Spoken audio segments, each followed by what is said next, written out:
Good afternoon. Session 1 of Day 3 deals with the topic ICT Empowered Pedagogies and Tools for Teaching Learning in Higher Education. To speak to us on the topic, we have with us this afternoon an eminent person who has pioneered the implementation of e-learning in higher education in the country, Dr. Vimal Rao. I am immensely honored and privileged to introduce her before you. Dr. Vimal Rao is a senior faculty in the Department of Chemistry at SGTB Khalsa College, University of Delhi. She did her MSc PhD from University of Delhi and her postdoctoral study from IIT Delhi. She has her research interest in forensic science and organic chemistry. She has, to her credit, many research papers, patent, books, presentations, projects, and invited talks at local, national, and international forums.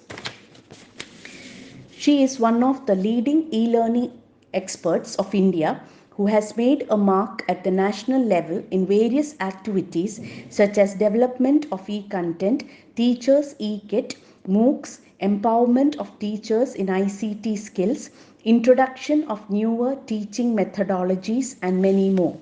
She is also managing three centers working in the field of e-learning at the national level.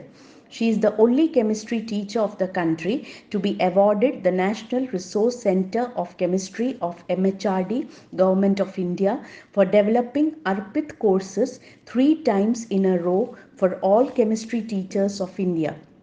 As Joint Director and Project Head of Guru Angad Dev Teaching Learning Center of MHRD, Government of India, she has trained more than 45,000 teachers, and as Deputy Director of Center for E-Learning, SGTB Khalsa College, she has developed more than 50 MOOCs in 4-quadrant format for Swayam platform. She is contributing in policy making at national level in various committees like Online Courses Regulations 2018 of UGC, E-Governance Committee at UGC, and E-Content Committee for National Educational Alliance in Technology of AICTE. She is a governing body member of around 10 autonomous colleges of the country. Dr. Rao has been conferred with various awards like Entrepreneur Award by Minister of Education Bahrain, Delhi Ratna Award, Entrepreneur Innovator Award, to name a few. One of the 3 case studies as Best MOOCs from India on her designed MOOCs has been published in the Australian and Indian Quality Assured Online Learning by Australia India Institute for Department of Higher Education and Training, Australia Government. She has been recently selected to be awarded the prestigious Indian National Science Academy Teacher Award 2020. So, dear participants, let's welcome Dr. Vimal Rao to enlighten us with her experiences in field of application of ICT for teaching and learning purposes in higher education. Welcome, ma'am. Thank you so much, and good afternoon, each and everyone. And I will actually take Professor Bakshi's e-learning concept further. In his presentation, he had talked about the need of ICT and how it can impact on quality. And we have evolved some models working in national level projects, which we were given opportunity, and I'm thankful to MHRD, UGC, and AICT for giving us these responsibilities, where uh, we have tried to contribute in a way where the quality is on focus. So ICT, not just for the sake of integration, but ICT for improving on the missing gaps in the education system, and ICT to empower ourselves as teachers so that we can strengthen the teaching learning processes, the delivery mechanisms, the assessment mechanisms, and ultimately equip our students to be global learners, lifelong learners, and also contribute in a very healthy as a country citizen who has understanding of each and everything. So it has to be taken in that holistic requirement, which as teachers, we sometimes feel that syllabi is so much overburdening, how to cater to the students' other requirements. So that is what the perspective that with ICT empowered pedagogies we can all take. So I will be actually now talking about that when now so much digital intervention is happening, and now I think we should stop debating whether the technology should be learnt or not. Gone are the days. Now we there were still many teachers who used to argue and debate with us that no, this is not required. But I think this corona time has realized each and every teacher that this is something so much useful, and it should be continued and taken in a hybrid model. So what I'll be focusing on is the roles of teachers and how positively we can integrate. So the tools learning, definitely what all you need to learn, you have to keep on learning those hands-on. Some are covered in this FDB, some you will have to keep on learning further.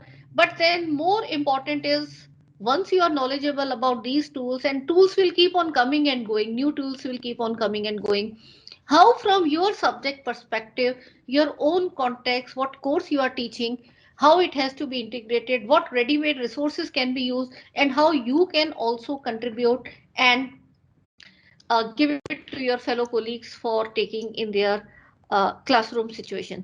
So let me just share my presentation. And Dr. Rani, can you tell me, are you able to see my screen? Because slightly I'm not able to.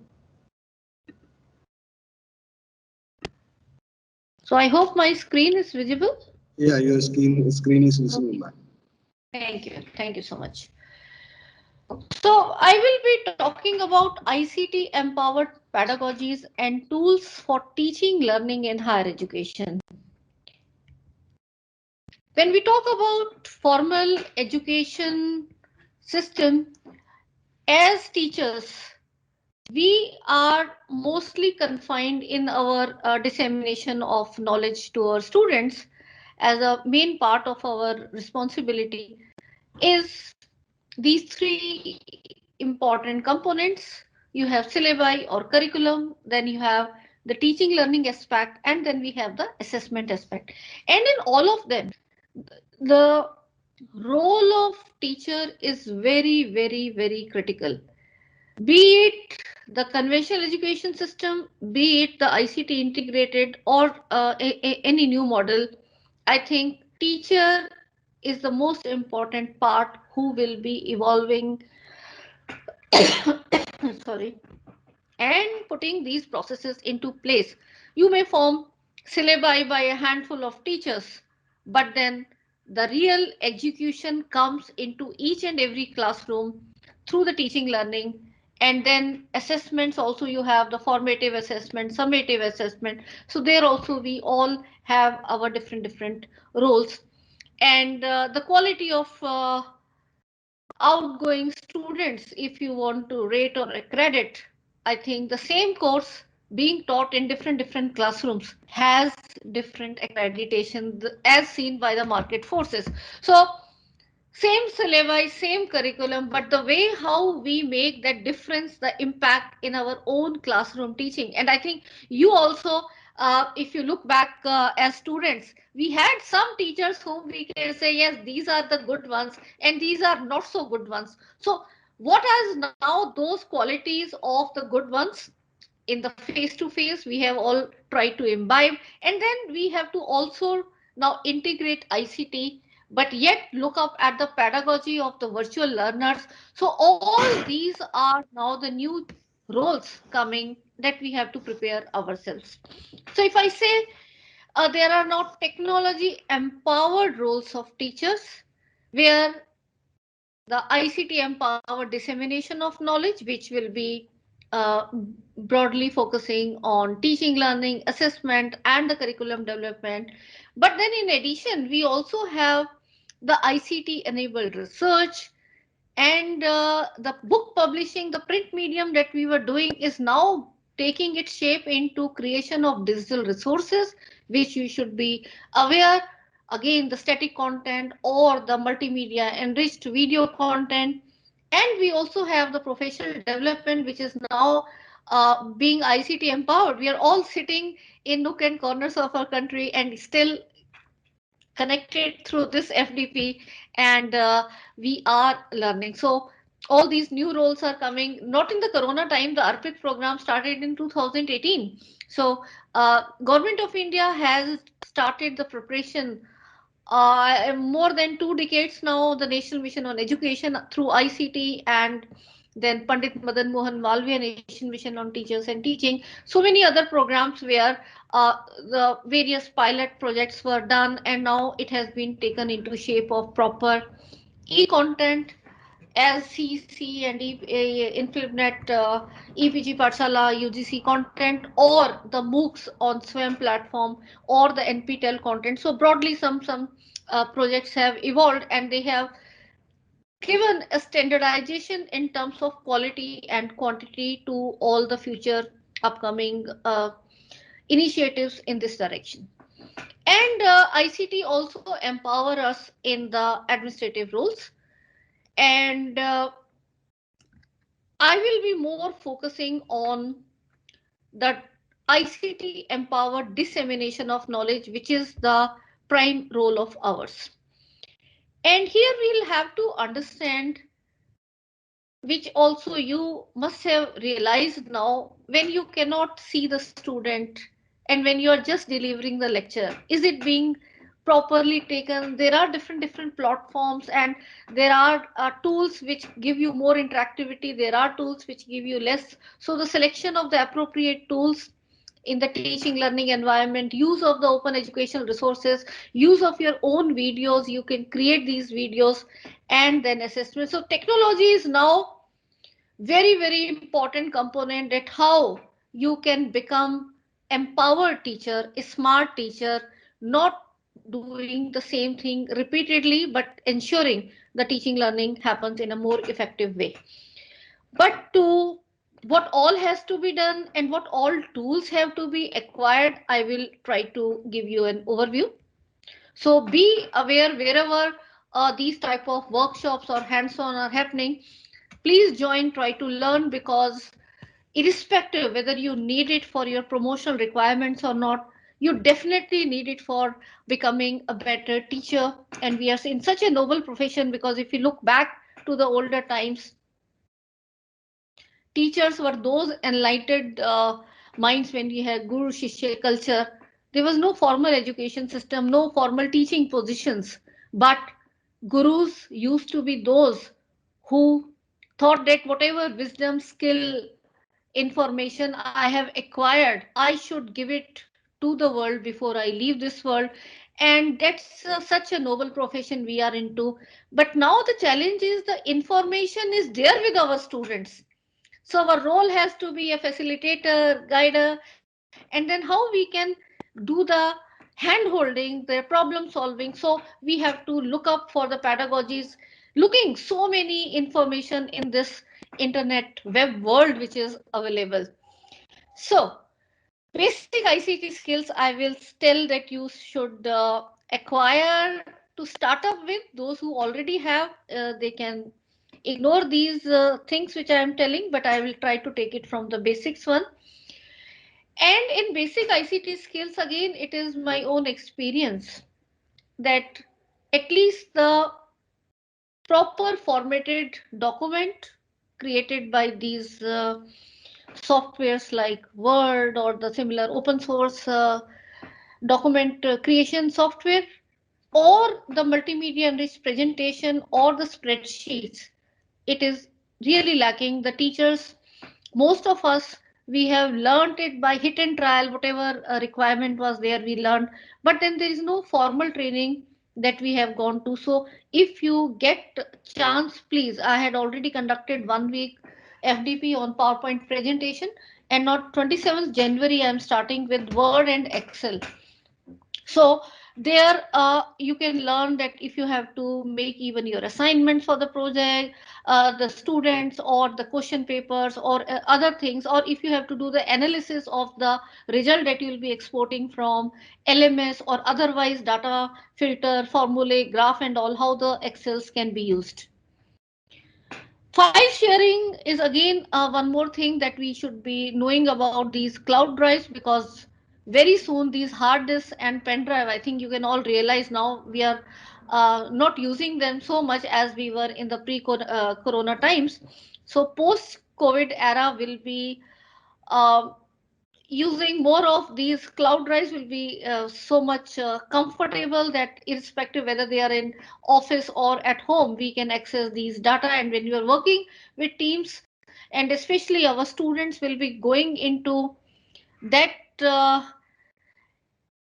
type of world in a working world where 50 to 60% jobs will be working from home as per the recent surveys.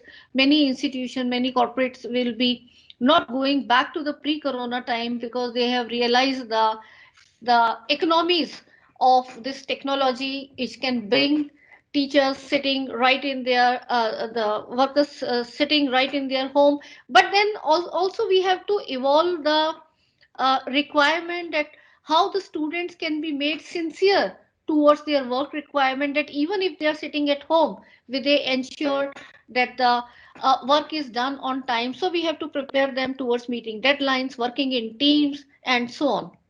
That will be possible if we are aware about this. Another thing which is required is we have already learned much of it as the various web conferencing tools or the how we can conduct these live classes, whether it's the Microsoft Team or the Zoom or Skype and so many tools. And these tools were there from more than 2 decades, but we had not used them so much as we have now learned. So this I will say thanks to Corona.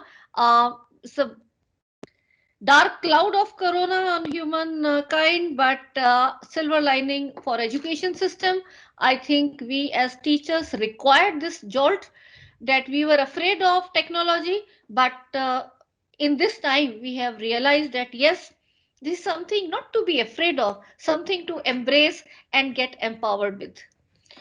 Now talking about the effective classroom teaching using these tools, I will request when you go to even your face to face back with social distancing, or even better without uh, we all pray that we go to the pre COVID normal. And but then when we go back, please don't go back to the same teaching methodology that you have been. Whatever technology and whatever OERs you have been acquainted, try to combine and use them in your classroom scenario, because that is what is going to make you empowered and you can reuse those resources again and again.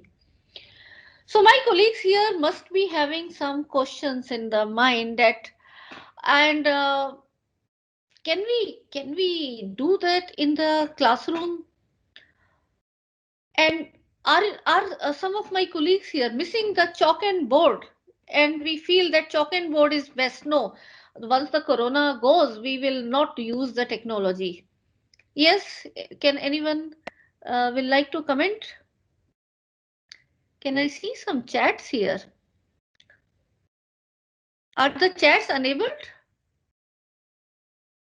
I think in the settings, chats are not enabled. Usually, when I conduct on other platforms, I see the responses. Maybe uh, some of you can unmute it and response to this. Yes? Are you missing your chalk and board?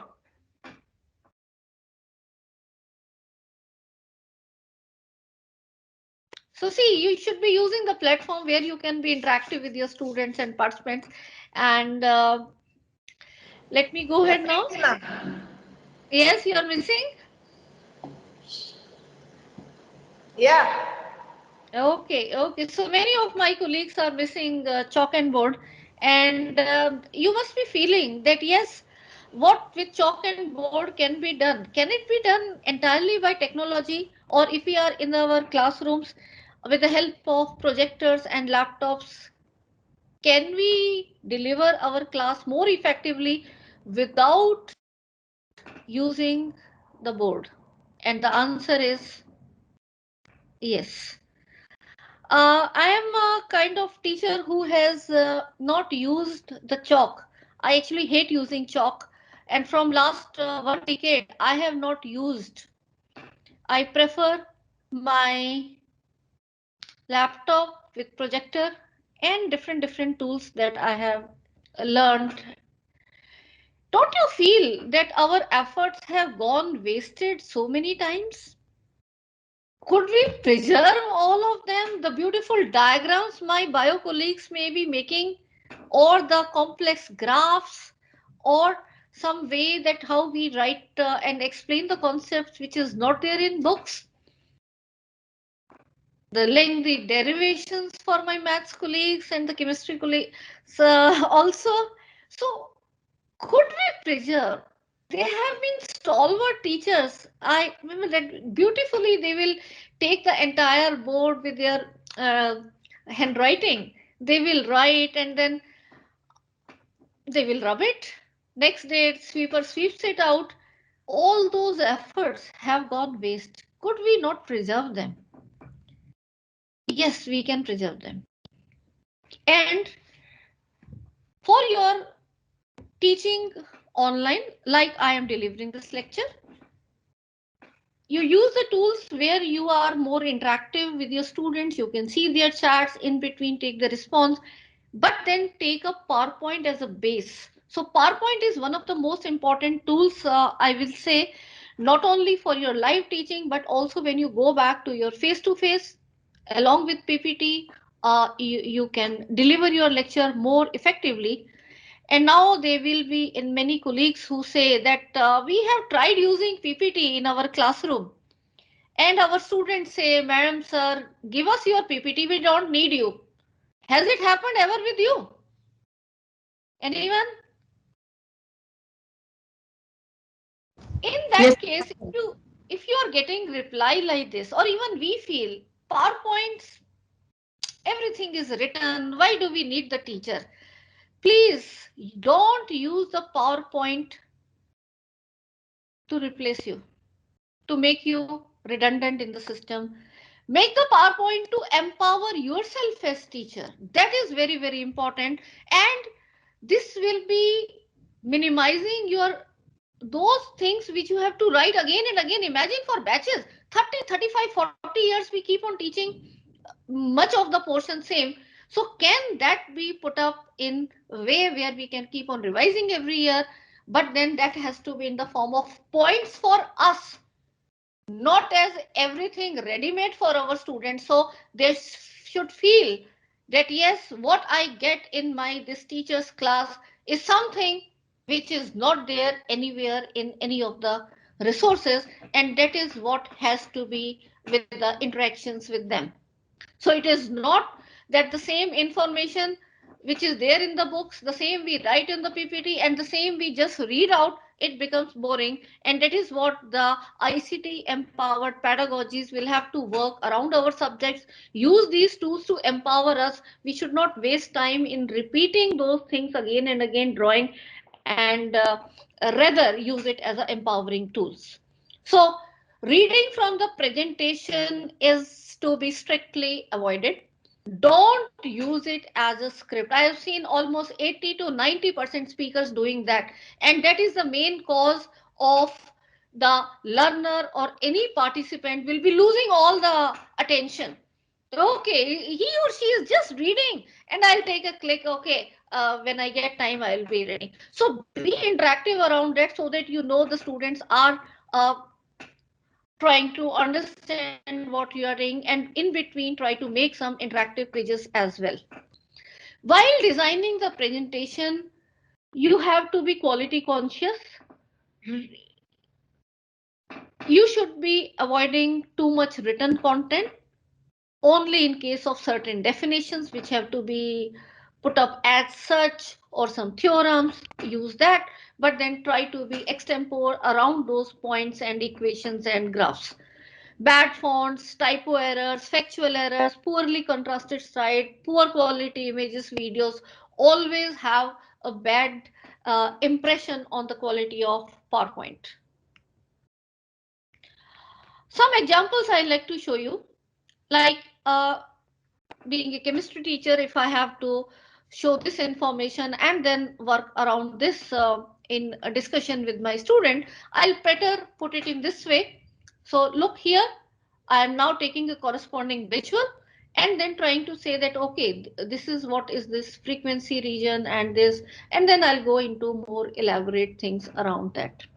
My bio colleagues, please come out of the black and white chalk and board era. I mean, many of us are also using the colored chalks and all as better tool. But now this PowerPoint has the potential where you can have beautiful images, the so much colorful world which is there in internet. You explore the images that you need, put them, and then go into explanation rather than wasting your time into putting those visuals on the board, and also those visuals which you were not making, otherwise you were just speaking, okay, imagine, yes, this is how that particular flower looks like, and then students look at the black and white diagram in the book, it is nothing, and then there are colored books which are better, but this is even better.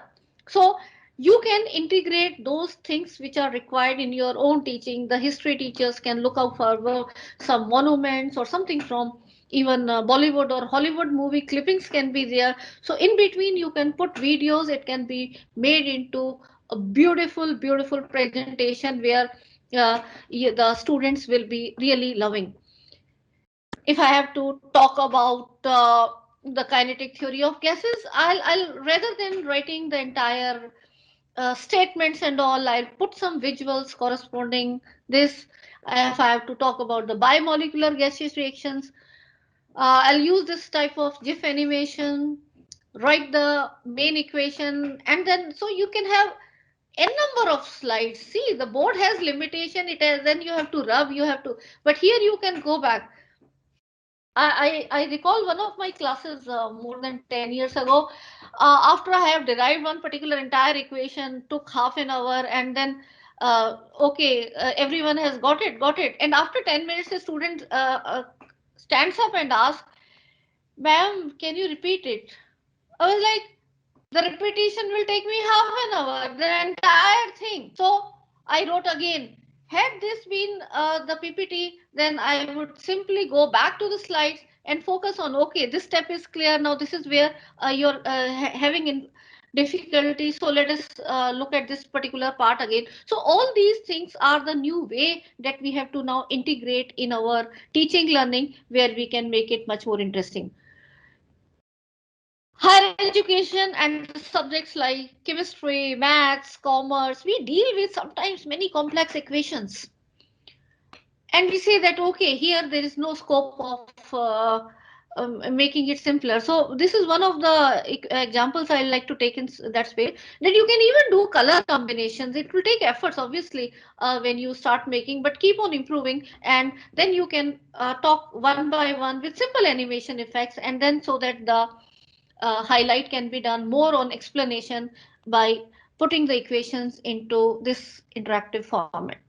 And yes, animations and simulations, you can look up. There are so many open educational resources available, and use them in your classroom and share with your students. That will be really making your classroom much, much more interesting. Look at these interactive simulations.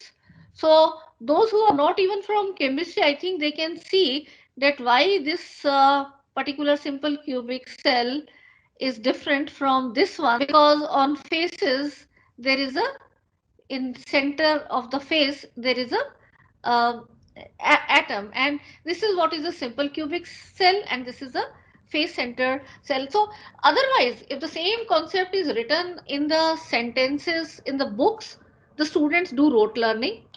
When we are explaining in class without these type of models, then again it becomes rote learning. But when we show them, and let the students interact with them from all the entire 3D side, it really becomes much, much more clear, and it can explain the concept. So now this is the new dimension that you have to add, that using technology, what all simulations, animations you can use, some videos you can use, some visuals you can view, which without wasting any time in your classroom scenario, you can bring that missing thing in the system. And the visual appeal is definitely much more, and in terms of the various research happen, the learner's attention and the type of retention he or she has on his memory, it is much better when he or she will see and they can interact, and that's how it becomes better and better. Similarly, look at this complex diagram, making so much will be taking time, but yes, I can zoom in and I can show the different parts, mitochondria, nucleus, and so on, and then correspondingly go into the detail of explanation. Or I have this DNA, how the double helical structure is there, how they are bonded, or the cross section of the brain. So all these things are now available, and you can start using in your own context, in your own subject. And that is possible when you have the ICT empowering you. But still, maybe some areas where you'll feel, no, the way we write on board is something cannot be done by these. Fully agreed. So what you can do is you can create your own whiteboard videos. There are now various whiteboard softwares where you have, and you can capture the screen with the screen capture software, and with the some simple hardware where you have pen and hardboard, you can be hello. Yeah, please mute yourself if you are not speaking. Yes, some of you have put your audio on. Please mute yourself. So here I have put up what I am writing as a chemistry teacher on my board, and that also I have captured. And when I am explaining through my PowerPoint, I can mute the audio and I can explain that, and I can also share it as a audio along with the audio as a video to my students in my learning management system, so that they can watch this again and again and come to know, because there are many slow learners who will require not just one time explanation that we do in the class, but they may need it for more number of times. So it becomes now more learner centric pedagogy. And then with the MOOCs and online courses coming up, more MOOCs are required, more online courses will be required, and who is going to develop? We all are going to develop. So our role is there in that also. And as we got the responsibility for these 6 subjects, we have developed 89 full e-content courses in the 4-quadrant format, where every course had 35 to 40 modules, so total of more than 3,500 4-quadrant modules we have prepared. And all of these are available as open educational resources at inflibnet.ac.in, and that you can all refer not only for these 6 subjects which have been prepared by us, but now there are many other subjects, because UGC started with 77 subjects and we were the front runners in completing these courses. And 42 MOOCs are also available, which our team has prepared on SWAYAM, and this is again out of the 63, and more than around 2000 MOOCs on SWAYAM portal are available, and all these resources you can take in your own classroom teaching as open educational resource. While designing the new MOOCs, we have to keep in mind that when we are putting any proposal or trying to create, we should not be trying to replace what is existing. Okay, that will be helping as a supplementary learning, but MOOCs properly, when they are given to the students, they should be giving them more options and the elective. When we talk about the choice based credit system, the choice case credit system, actually the spirit has not been actualized here. because of the various constraint in the face-to-face type of delivery or purely online delivery, because sorry, purely or the open and distance education delivery. Here, when we have the face-to-face scenario in our 50 to 60 students class, we will give maximum of 2 or 3 options. But suppose each of them they want to have different options. Are we able to give them that type of provision? No. So futuristically, we'll have to prepare for good type of options from all subject perspectives, which can be offered then by every university and every college to the students, and they can pick and choose and come out with new uh, outcomes with their learning inclination, because you cannot have to say every student in the class inclined towards the same elective. So they can go into, like, if I am a chemistry student, then one student may like to go into the polymer chemistry, other may be like to going to into cosmetics, or other may be going to pharmaceutical industry, or so on. So are we able to give them the different type of offering, and also the missing gaps, like what are the industry requirements, some skill based courses, all that can be fulfilled with the good quality MOOCs if they are prepared, and this is missing to a larger extent right now, and much has to be done in this direction.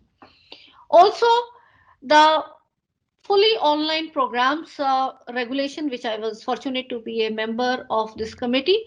And here also the various quality parameters are there, not only in terms of the content to be in 4 quadrant format, but also the proctored examination, which is very important. So the teachers have to know the nuances of these technical tools, then and only then they will be able to make good quality content or good assessments as required by these assessment tools. So I will take upon uh, the e-content and the 4 quadrant format, which we should be all aware, because many of you may be interested now in creating your own 4 quadrant e-content and get benefit as APIs also. So e-content, if we talk about definition, it is the multimedia content typically delivered on the World Wide Web, www dot, that we commonly know, or through the various browsers.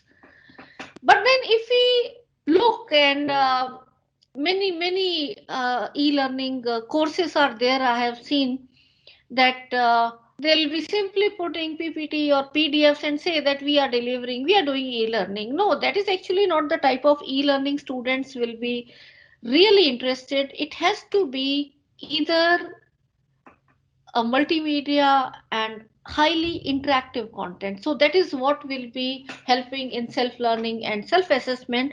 And that's where the, if you have anything which is available on print medium, you are not using ICT into the best way.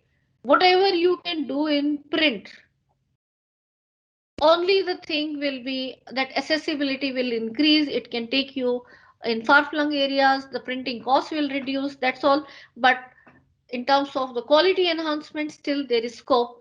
And that's why now we say that static content is something which is digital but yet printable. So any Word doc, any PDF, any PPT which can be printed is a static content. But then static content you combine with audio, video, visuals, animations, simulations, interactivity, and this judicious combination is what is going to be giving you e-content, which is then uploaded and accessed through the net. But then if you have to prepare e-content for a very large team, uh, uh, sorry, if you have to prepare content using a large team, then and why it is required, because you have to prepare it in a time bound fashion. Otherwise, if you take that, okay, I single handedly will be preparing and creating this, it may take 10 years, and by the time you are ready with the course it will not be required so much, except some topics which are like very elementary, and they will remain important. But yes, we should be evolving a methodology which we had used in our EPG Pathshala production, where we had more than 1,000 teachers across the country helped us, and we had paper coordinators, then authors, the reviewers. So every paper there was a team, and then uniform and standardized content. We need templates, we need some prototypes. So all that was evolved, and that's how it was taken further. So there are two stages we should know. There's the static content that teachers develop, and then multimedia enrichment happens at a later stage with the help of technical team.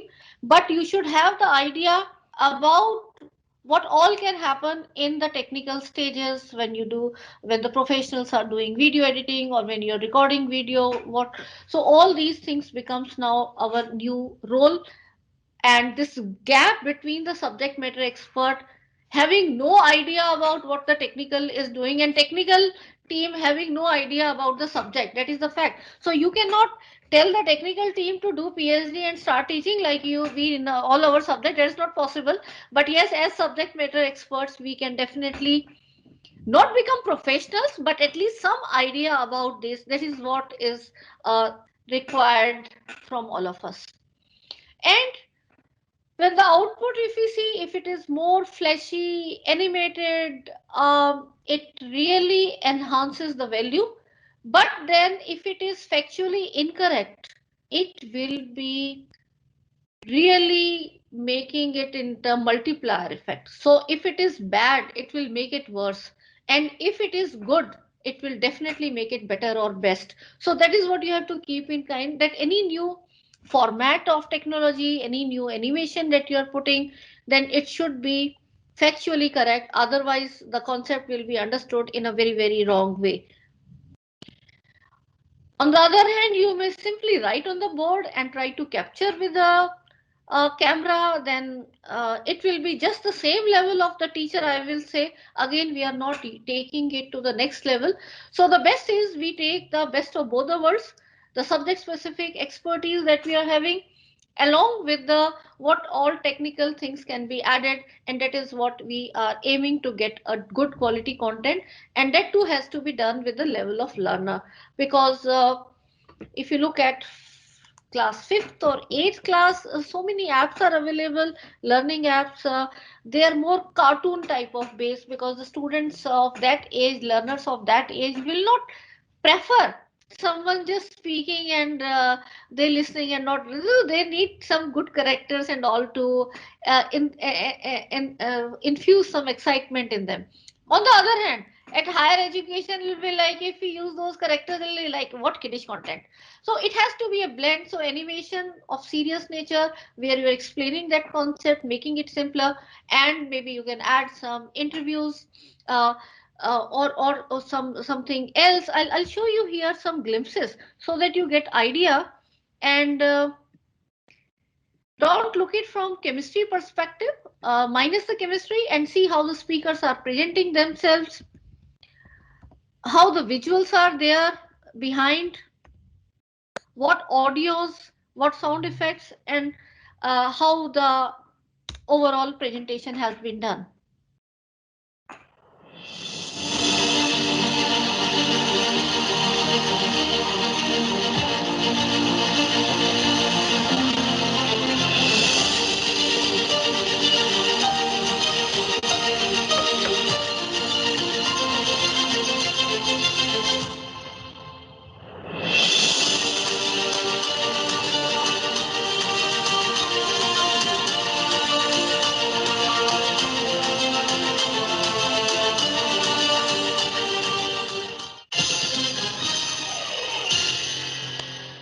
In the year 2018, the Nobel Prize in Chemistry was awarded to 3 scientists, as you can see here: Francis H. Arnold, George P. Smith, and Sir Gregory P. Winter.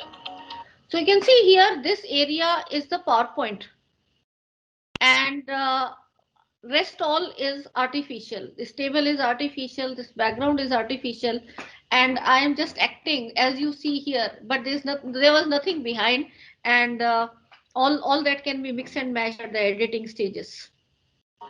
Next news is about researchers convert carbon dioxide into coal. This is a big development. We all know that there are three key players in any teaching and learning situation. One is the curriculum, another is the teacher, and the third is the learner. But before we design the curriculum, there are four fundamental questions that must be answered by us.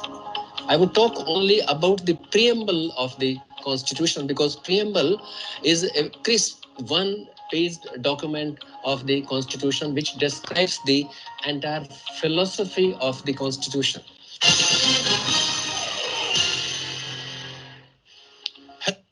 We teach quantum mechanics, but somehow our experience shows that quantum mechanics is still a phobia for both teachers as well as students of chemistry.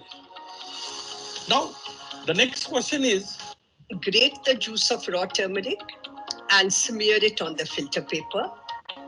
Or if you don't have a grater, graters are not present in chemistry labs, ferric thiocyanate, you just take 1 drop of ferric chloride, add potassium thiocyanate 1 drop, or ammonium thiocyanate, you get a blood red color. To that, add your fluoride solution, immediately the color will go. And why does the color glow? The blood red thiocyanate complex gets converted to... So especially when you're trying to make content which are focusing on some procedure or experiment, focus more on what is happening so that the student can observe. I've seen many videos where the video shot is from far away and the viewer is not able to see what is happening. So these type of videos will not be of so much impact. A colorless fluorido complex.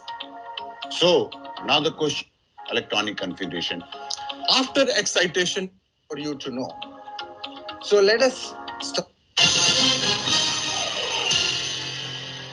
You have now seen the interesting documentary and the most famous experiment which was carried out by Sir Ernest Rutherford. There were limitations of this atomic model, and as you are aware that those were overcome by Niels Bohr through his atomic model. they have been already defined in terms of some physical constants. All the SI units henceforth will be based on the fundamental constants. And as you can see here, you have got kilogram, ampere Elements. We have come. The only harmful fat is a trans fatty acid for the body. And it is proven in the studies that the high intake of trans fatty acids is associated with increased cardiovascular disease. So that's why deep fried things like samosa Only and deep the and repeated ones. Right. Yeah. So what we say, a junk food, basically a junk food which is rich in fat, basically a saturated fat and trans fat, and soy. So this is harmful for the body. That is proven. We now describe a special type of carbon steel called Woods steel. This is a variety of steel which originated in India, and to be more specific, in South India in the 6th century BC. Nucleophilic substitution reactions are one of the because of their importance. And here we have designed. Happens in the case of polyatomic molecules. So far we talked about an atom, we talked about a diatomic molecule. In polyatomic molecules, the basic principles remain the same. You solve the electronic problem for given nuclear positions and then keep changing the nuclear positions Of the order of few angstroms. You can have three-dimensional connectivity as on the left, and layered structures like in graphite shown in the right. And these kind of solids can be studied using X-ray diffraction. Hello, important a technique in summarize the whole presentation. Options. They may be doing not in water baths but directly. So obviously ethanol being flammable, it will catch fire. The next symbol I am going to talk about is the flammable symbol. And you can see here, the symbol represents the symbol of a flame. So what are these chemicals on which bottle you will find this symbol? These are the chemicals that catch fire easily under a given set of conditions and must therefore be used with utmost care. We are at the Lakeside Life Sciences Private Limited, and we will be taking expert input from this pharmaceutical industry. We'll also give you a glimpse of the R&D lab and the analytical labs, and how, as chemistry teachers and students, you can come to know what's all happening inside the pharmaceutical. Pharmaceutical chemistry students, there is nothing called pharmaceutical, it is chemistry. You have to apply chemistry to pharma or other industries. Now, chemistry. Operating system. It is freely licensed. One can use as many copies as one needs. If one is teaching a class where the students might benefit from using Argus Lab.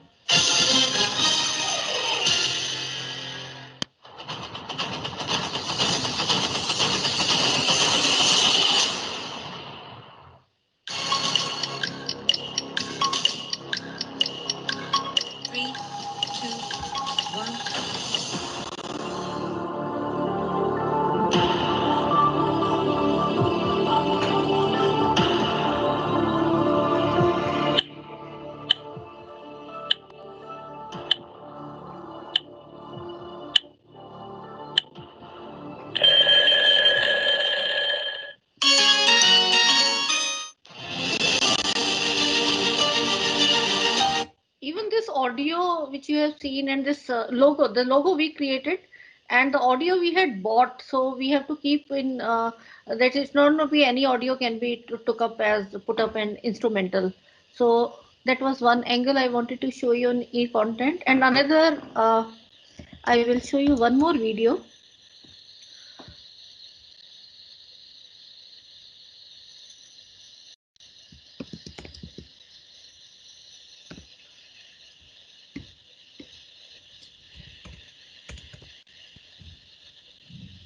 Where this is a cancer fundamentals course which is available on SWAYAM portal, and it was like we have to tell about the cells which go cancerous. So we created one character which is Koshika. So let us look at this part. Detect it early if it does occur. In this module, we are going to learn the basics about what is cancer. To be able to understand what is cancer, we need to understand the basics of how our body works. Our body is made up of systems, organs, tissues, and cells. Let me introduce you to the smallest unit of our body. I have with me Koshika. And by the way, Koshika means cells. Hi, Koshika. She may be the smallest, but she packs a powerful punch. Hello, everyone. Hi, Koshika. Good to see you with us. She's going to be with us throughout this learning process. Yes, of course. I am so excited. Thank you. So, are you ready to learn a little bit more about how our body and cells work? So, let me open up myself to you and explain my body parts. My body parts are called organelles. These organelles are my nucleus, which is a control center. So as I told you that you have to be looking at what type of course, what are the subject requirement, and then once you have the idea what all can be done with technology, you can be creative. So all of you, I think now you have to be creative and see that how different technologies can be used in your classroom delivery or when you're preparing these type of content. And please just don't record whatever you're writing and putting it as a junk in this sea of internet world. I have seen 90% of videos like this. They will be useful till there is no better video. But the moment you have a better video, these will no longer be required. And You can contribute towards e-content development at the nation level or your university level. Resources can be, because now so much sincere efforts are happening where the content is being developed in this format. And you have to keep in mind the features of good quality content, that it has to be authentic, it should help in self-learning, self-assessment, highly interactive, multimedia enriched, structured, easy navigation, modular, reusable, and all cannot be just done by a word of putting into a PDF format. So you have to keep all these things in mind. And especially the modular format, one module, which is now so much common term, uh, is helping in a futuristic way also, because if there are syllabi changes by universities, or like for EPG Pathshala, we prepared the project content based on the model curriculum, but then every university has flexibility of taking 20 to 30% more flavors, or maybe even working out better. So if that base content is there, then some 5 6 modules or 10 modules depending upon the requirement can be changed by the different universities, or after 5 10 years, as the syllabus changes, maybe the PG level modules can be shifted to UG level, UG level can be shifted to school level, or removed altogether, put up in archives, and you can create more modules rather than the entire course. So the modular fits into very well, and they should be, when I say modular, it means each module should be developed as far as possible in a way that has no cross references to the earlier or later module. And if they are having cross references, you should title them in a way like part 1, part 2, part 3, part 4, so that futuristically, if anyone is speaking, they know, okay, these are 4 in continuation, and all of them have to be referred for having the complete understanding about this concept. Authenticity and integrity of content can be ensured by taking good team and giving them proper recognition.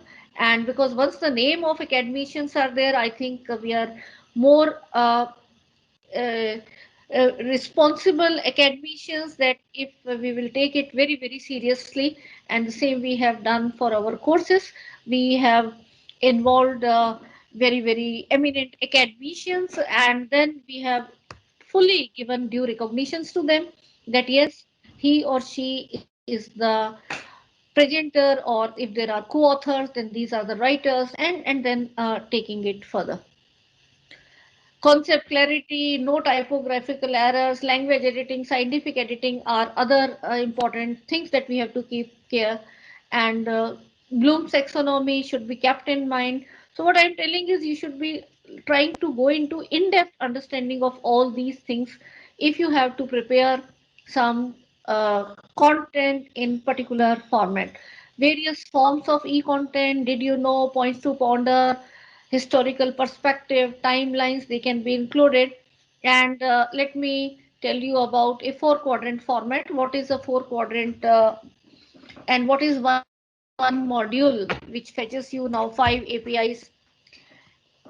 If you take one paper of 4 credits, which is usually taught in 15 weeks and 4 lectures in a week, that is 60 hours, corresponding to this, the e-content can be covered in 35 to 40 modules, and each module having 30 to 40 minutes of video. So total of 20 hours of video, but that is one way. So there is no interaction. In the classroom, we have interactions also. So that's how it will go towards 60. So 20 hours of video and 20 hours of non-video content, and rest will be the interactions and discussions with the peer group when we put it in the MOOC format. So e-content in 4 quadrant format will mean 4 components for every module. So one paper has 35 to 40 parts, logical parts called as modules, and every module has 4 components. One is video called as self-learn or self-learning videos.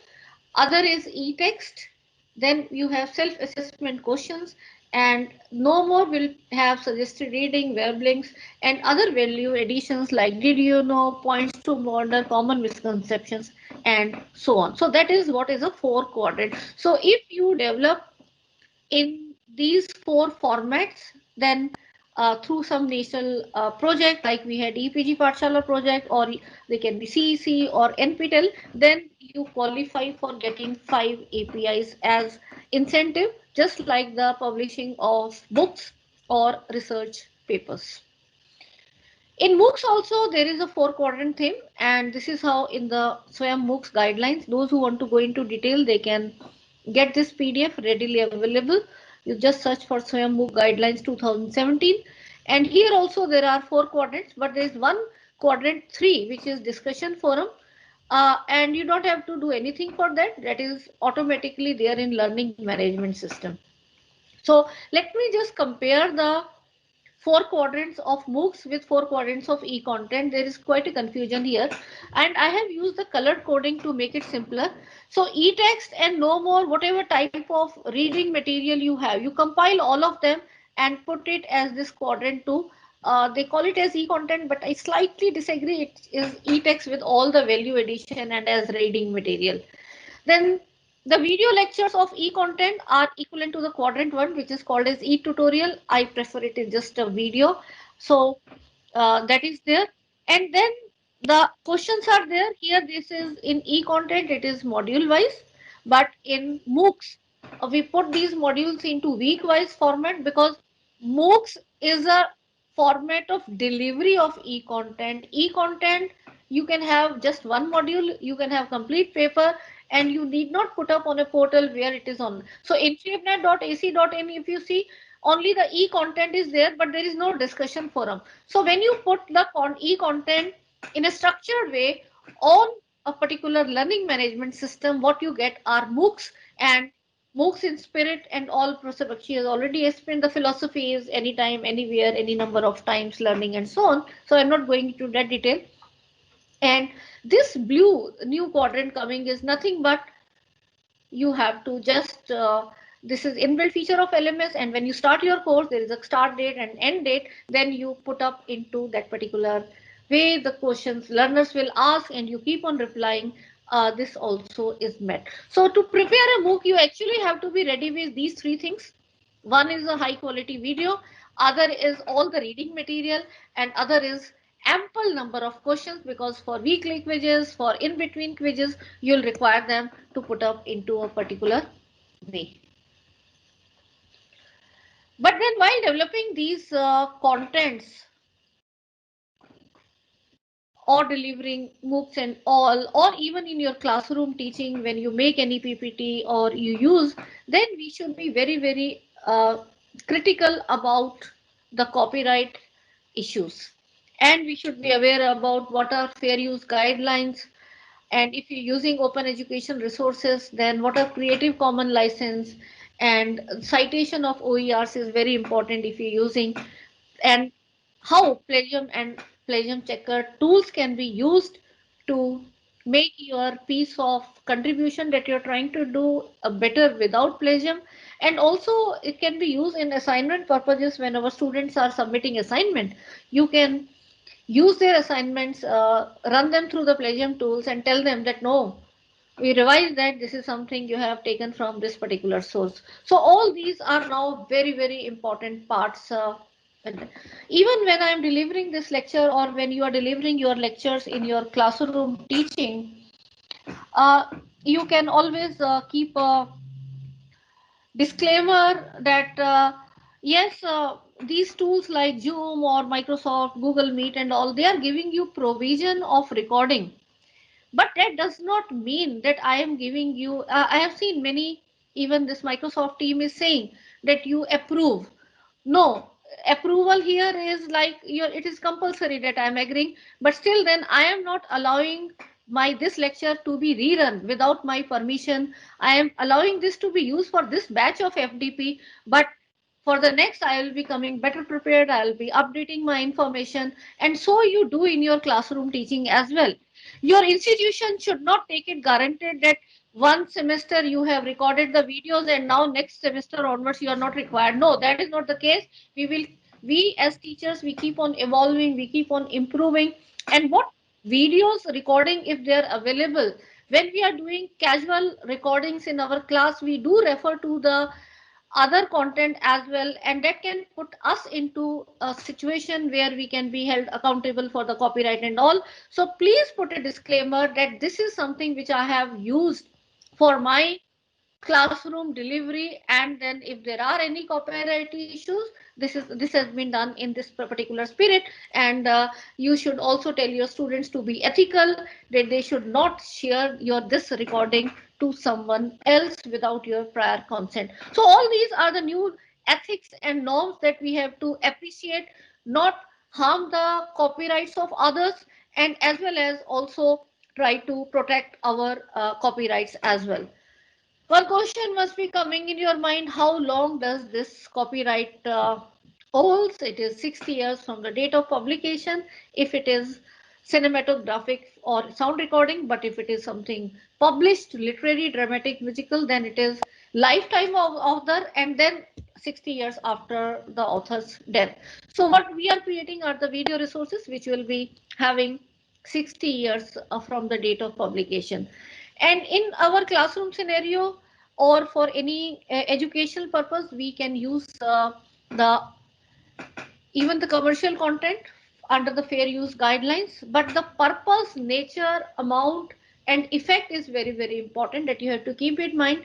If it is any equation, the name of the equation, the name of the mechanism, obviously I'm not going to change it. It is the same name. And there is no copyright, because when we are doing teaching learning, we'll be using the same. But how I am explaining that becomes my own intellectual property that I am adding. But what I am freely allowed to take, and then we can put it in quotes also, that this has been taken from this particular source. Also, the amount, I have seen even in the classroom teaching, uh, we do share some reading material, 2 3 pages as xerox, that okay, you come prepared with this and then we'll have discussion. And that may be from any existing book, that is perfectly fine under the fair use guideline.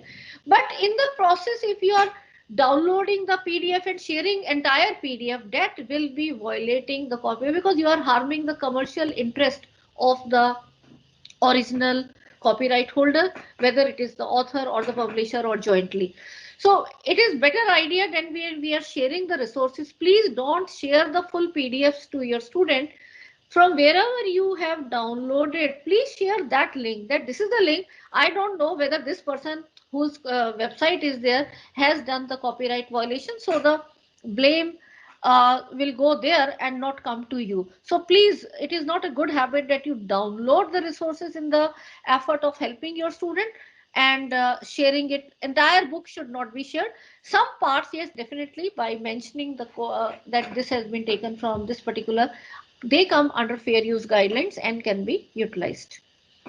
Also, while creating videos, we can use these under the fair use guidelines, which falls into up to 10% or 3 minutes if it is video. For text material, up to 10% or 1,000 words, whichever is less. And you see, if it is goes by this benchmark, then 30 minutes video fits into better requirement. And in our, I think this is a Chem News screenshot, where we had even written to permissions, because not every animation was possible to be created. There are so many high-end animations which we could already get from YouTube. So we identified what source, who has published, and then wrote a mail to them. And 90% of them, they replied positively, yes, you give citation to us and you go ahead and use our animations for the educational purpose. So please be forthcoming. You look at that, there will be many content providers who will be happily doing so, and you can use those. Also, you should be aware about the open educational resources. And these open educational resources, the term was coined in 2002 at the UNESCO forum. And they are nothing but any educational material that are available in the public domain or have been introduced with an open license. And now all the government's policies are there that wherever the public money is being used for creation of any educational resources, they have to be put up as open educational resources under the Creative Commons license. And they can be lecture, they can be notes, they can be questions. So, and the philosophy of OERs that the free information is a fundamental right, and people of all ages, irrespective whether they are still studying in university systems or not, should be benefiting from these to improve their livelihoods. Some examples of OERs from Indian government, all the NME ICT scheme projects, SWAYAM portal, NISCARE, EPG, Pathshala, CCE content, NPTEL, etc. are all open educational resources. And this single C was dangerous, it was copyright, and two Cs, it is safe to be used, it is Creative Commons. So OERs are given this license, and there are different types like attribution, non-commercial, no derivatives, like you cannot make derivatives or share alike. That is, if you are making, then you can, you have to also put that also into a CC license and so on. So all these licenses you can go into detail, and whenever you are referring to any open education resources, please look at the detail what all licenses they are holding, especially in the About Us section that you can look up. On the similar lines of this four quadrant, the teachers e-kit I have evolved, and those who are interested, I keep on conducting workshops for teachers e-kit. So you can join our Telegram group, and whenever there is a notification in the next phase, when it is launched, you can join and earn API. As I told you, UGC CAS regulation, this is a screenshot of that. Now, e-content developed in four quadrants per module from a national level perspective, like centers of hours or national coordinators or like ARPIT program or MOOCs from SWAYAM, they will be, authors can claim 5 APIs, and in Teachers e-kit we are giving this. It has been recognized by ministry, and that can be used for your own publishing and academic incentives. Audio video, now most of the, if you look at the MOOCs, the most important part I now say are the videos. And when you design these videos, all the imagination, creativity, your technical skills, they get combined, because text is something, if you're already comfortable in writing books, you have been doing that, and that is something requires a different skill set. But here, when we are preparing this, we should be able to visualize. It's like a storyboard. Or let me put analogy. There are novels based on which Bollywood or Hollywood movies are made. So if that novel is a textbook, you treat it analogy to that, and then converting that into what characters will be there, what their dialogues will be there, and what will be followed by the entire storyboard is what we have to also think, not in that massive way, because that will be economically not viable by the type of funding we get in MOOCs. But then uh, the better you can, but the idea is, yes, we have to be creating those exciting movies type of thing in video by but the focus should be that yes, our subject specific requirement should, rather it is more challenging than the Hollywood or Bollywood movie, because we have to be focused towards our concept, our equations, and these are images. If they are not clearly seen, it is of no. So if you look at the student, they will be watching the compressed version on a mobile phone. So if your text, the PPT that you are making has full of text, and nothing is visible, it is of no use. And that's why I showed you some glimpses where I told you to look up at what type of even PPTs we have used, where visuals and text. So text we have kept it always big size, and by the time it comes even in the form of small videos in the learner's hand, the quality, they can really make out what we are trying to say from that subject perspective. So optimal use of different technology will what will make your videos really interesting. uh, so be creative in terms of how sound can be there, how visuals can be there, how additional videos, outfield videos, interviews, You can go and take and put them here, voice modulations, and you have to be now a performer in front of camera. I've seen many senior teachers coming, they are like very confident in their class, but what happens when they come in front of camera, God knows. So it takes time, and you can improve yourself. And now these smartphones are having all cameras you can put up and practice on your own, that you can record your own videos and use it in your ppts. So all those mix and match you can do. And even this we have done out on this green background. This is the chroma key technology along with the virtual set technology. So we have used this virtual set, and this table is artificial. There is no real table. We were just sitting on normal tables covered with green clothes, and there was nothing behind. So it was this green studio. We both, me and Professor Bakshi, were sitting, and we recorded and created this. So the storyboard for animations, and in between you identify if the animations are to be made, how the detailed storyboard have to be made, so that the technical team does not face any difficulty while creating. And those who want to go higher in e-learning domain, because now it will be the era where you will, I foresee every university must be having some positions where e-learning experts are there, who can handhold and be an interface between the technical team and the subject experts. In many universities outside India, there are proper e-learning departments where they and they provide interface between various departments, and how the MOOCs and online courses can be delivered additionally. So those type of models have to come. We executed this EPG Pathshala project at our college level, but that was on individual basis projects that we got, and some models have to be evolved around this.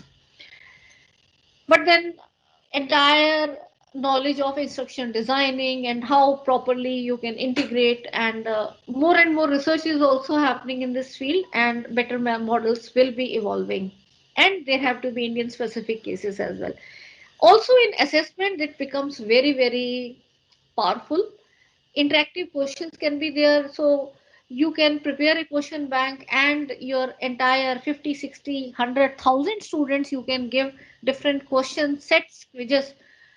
Not they will not even come to know which student has got which question, but proper tagging and all is very important.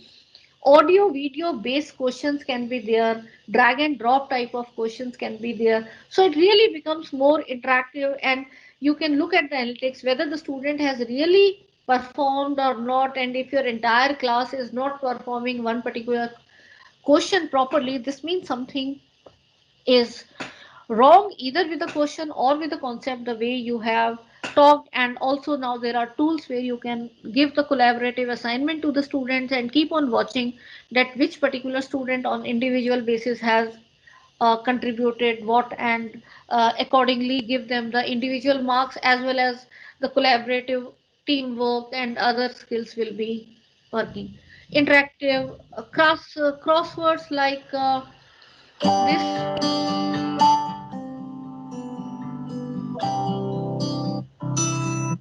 So students can attempt on their own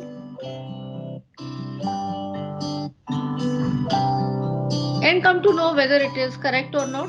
So like here this only one word was correct, other but CONF has been retained. So the correct answer. So there is a self learning through this way, and you need not be always looking into telling the student what is the correct answer. So tools should be empowering us, and learning management system is what you can put up everywhere, and you should all know, because then and only then you'll be able to even upload the content that you have prepared on platforms like Swayam. Swayam is also a learning management system, and different LMS have different features. So basically learning management system, you have teacher, you have student group, and as teacher you can upload content, you can remove, you can hide, you can add video, PDF, Word docs, any notes, any PPT, or you can add some interactive HTML type of content, like these crosswords, or HP5 technology is also coming, where videos with interactive questions can be there, or you can have your own online quiz, you can have offline assignments, offline assessments can be uploaded. So all that becomes a possibility. So one should know how to use these learning management system, and not only one, I will say that try to learn 3 4 learning management systems, so that you can see how they differently and what features are there and which can be used for which particular theme. So LMS will help you into analytical tools, and also how you can track the learner's performance. If you're sharing some video on YouTube, who has watched, how much times he or she has watched, you will not be. But if you share that link in your learning management system, then you can come to know which student has watched your video, how many number of times, at what time of the day or night he or she has watched. So all that analytics can be there with you, and also the quizzes and all, how much they are watching or not watching. So I will say the LMS is here and here to stay. You should know how to use it at your institution level as individual teacher. The students are there, and then you do the assessments and share your content and so on. But a group of teachers can also form a team and contribute. Like if you wish to contribute for Teachers eKit, then you can contact our center. We will give you a provision where your developed content can be shared. And also, if you feel no, I don't want to give it as an open education resource, I know I am going to create this content the best and I am going to earn royalty. So now there are publishing which is happening as, and you can earn royalty, and there are various platforms for that where you can contribute. So what are you waiting for? You can start making your own videos and start uh, selling, and be aware about these, and then how once you know, then you can handle any of these. And all this we have to integrate in our classroom teaching. So it's not only the face-to-face classroom teaching, the our content is now available through LMS, the quizzes are available, and the learning keeps on happening throughout in a seamless manner. And that is what is the flipped classroom model. You use the existing videos, try to figure out if there are any, tell them your students to come prepared, and in your classroom then do the problem solving discussion rather than just same information which is there in the video explained. And yes, you can explain some part if it is not clear to them, or if you feel that okay, there are no videos, or these are the videos which will not be the way I can teach you, create your video. So flipped classroom model will be possible to be implemented if you have good. So imagine the efforts you will be doing for those younger teachers, so many years, and you prepare these resources so that you can then focus more on the interaction with the learners to take the learning further. And even if you're creating some models, like look at this part, I am uh, so I can mute audio and use it in my class, or along with audio I can share it with the students. So different imaginative ways that you can use and combine these and make your classroom much more interesting for the learner. So the idea is to deliver the curriculum for holistic development of student into a responsible Indian citizen ready to work globally. So whether it is environment pollution or some social issue or industrial requirement or their skill set, can we try to look up those, integrate with our teaching style and some projects which they can be used, so that we can make them into better employable and more confident. And so what I will end up saying is, during and post COVID, higher education will see major changes. I think we all have been witness to this. And post COVID is not going to be the pre COVID situation, and we should all try to make it not like pre COVID, because the technology has so much potential and it can really bring wonders every teacher can take resources from all other teachers and try to make their classroom more interesting.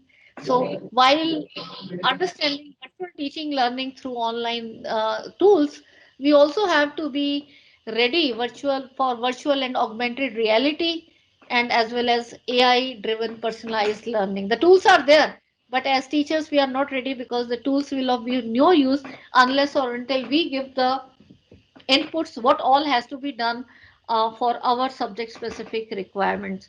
So let's all continue our capacity building and try to use whatever existing MOOCs and content are there, but do prepare quality content and MOOCs wherever we all get opportunity, and try to make a stronger and better India.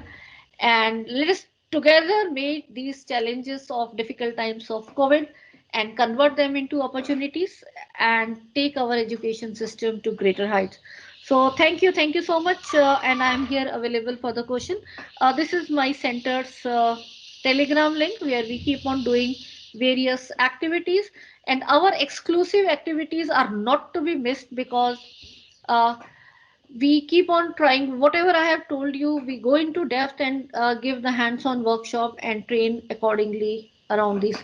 And those who wish to get some collaborative events like we are conducting this FDP, you can write your interest to me. Then also we'll be happy to uh, guide you and take it further.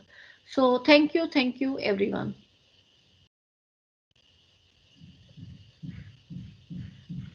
Any questions?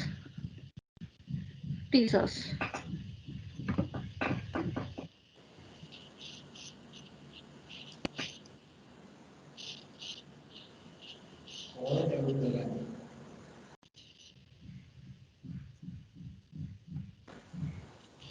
Thank you, ma'am.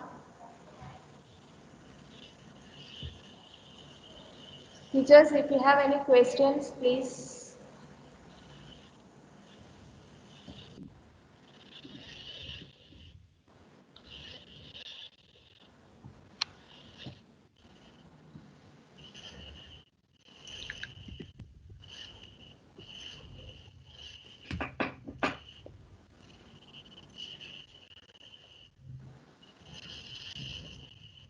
Yes, any questions, or otherwise we close then?